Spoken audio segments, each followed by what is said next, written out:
Hey guys, welcome back to another video from the Parrott Bros. I'm Rob. And I'm Dom. And he is behind the camera today. Today, we're looking at wheels. But before we get stuck in, let's roll to the intro.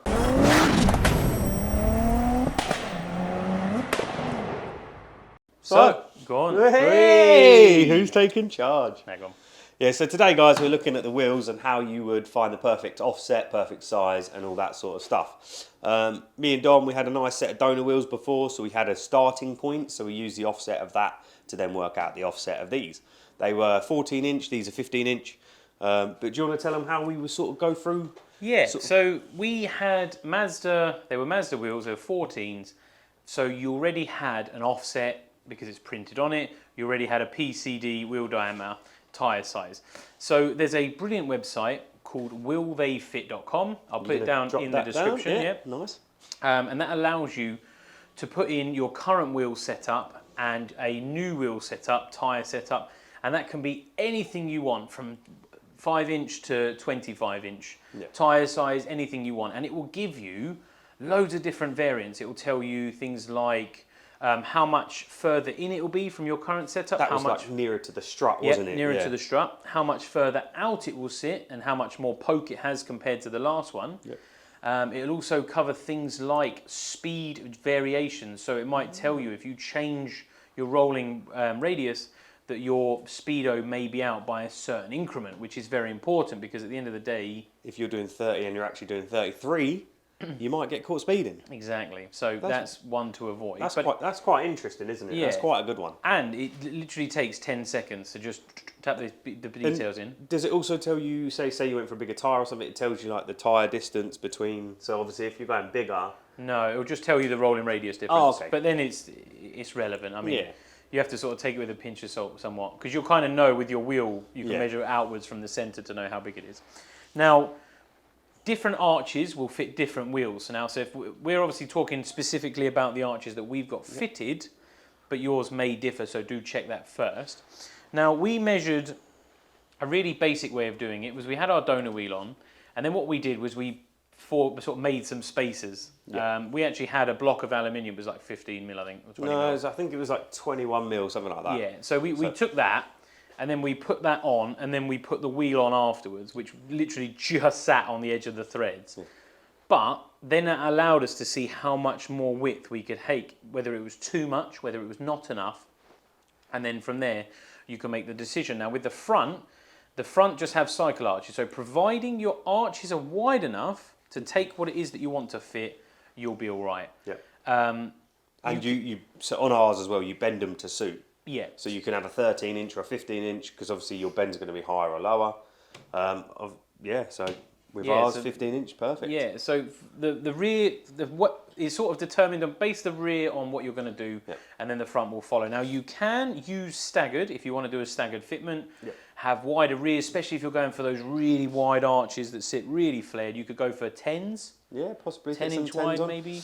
So these are, what are the wheel specs on these, Rob? So this wheel is an ET35. It's a 4x100 and it's 7J wide. And the tyre is a 195/50/15, and that's a 888 semi-slick, loads of grip tyre.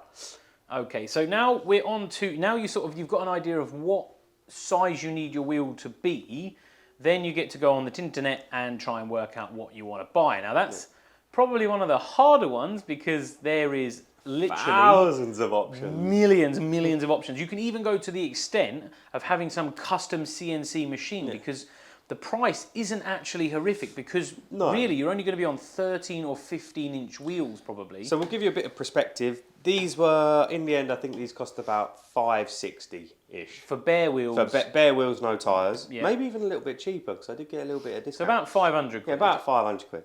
But then if you go for billet aluminium 3-piece split rims, so we're talking there's a lot of work involved, and they were about £1,400. So yeah, there's an increment of difference, but the amount of work and the weight difference that you could say... the unsprung weight is the biggest factor. They are probably stronger than, say, cast wheels. Oh, I don't know. No, they've got to be. There's got to be some benefit to it. Billet, so it could be quite soft. But, well, it depends on the design, doesn't it? Yeah, it depends on the design and the type of material. Obviously, the unsprung weight will be So we're talking Massively these less. have got to be about 5.5 kilos, and I think for a Force racing wheel, just for perspective, it was about 3.2. So that's nearly 2 kilos, like over 2 kilos weight saving per wheel. Per corner, yeah. And that's like rolling, like unsprung, like Dom said, unsprung weight that you're turning. So that's quite a lot. Yeah, I mean the wheels aren't massively heavy, No. but they are small, so it is still relative.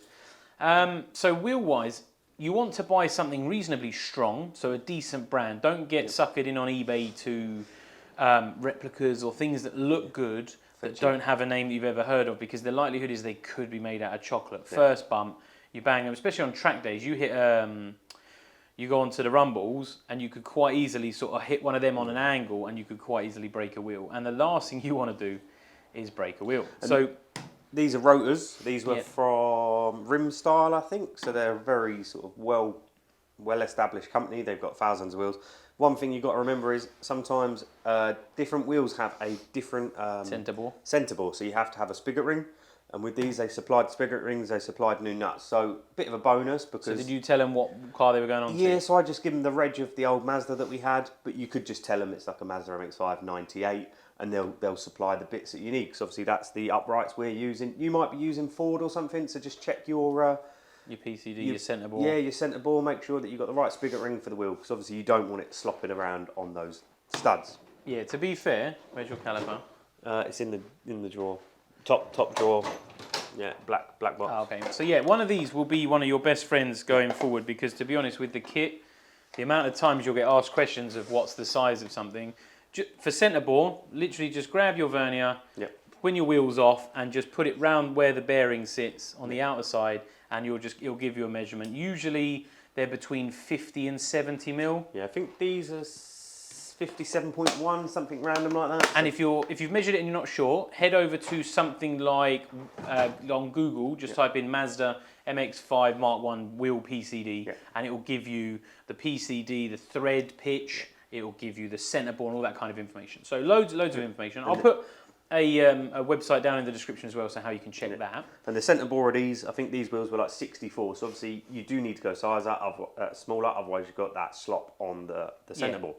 So when you're fitting it, there is a very good possibility. Well, it shouldn't happen, but there's obviously a mil or two when you fit it. That obviously there is a slight size difference between the hole in the wheel and the stud, and you could get it slightly off centre, and then you'll get a horrible vibration. And plus, it makes fitting easier. If it just pushes on and stays there, it's going to be a lot easier. And then down to tyres. Rubber, Rubber, the bit that keeps you on the road. Never scrimp out on a cheap tyre, because you're held onto the road by these 4 lovely black tyres.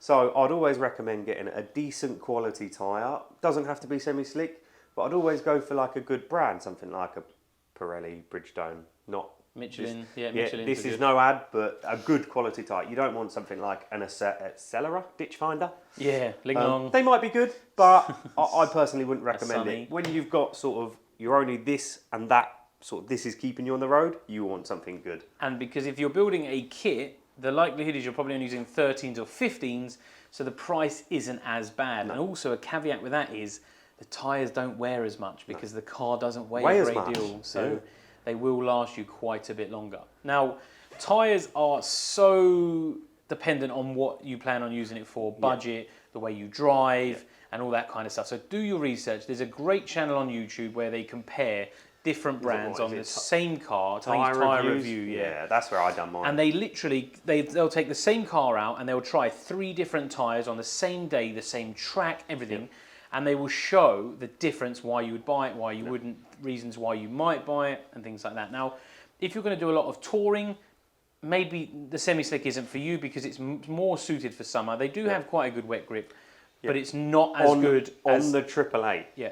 Because I looked at a few of the others, and the wet grip, like a Nankang AR1, and their wet grip was not good. But if you look at their tyre pattern, they have no central line. They have no central line and no direction. Just cuts.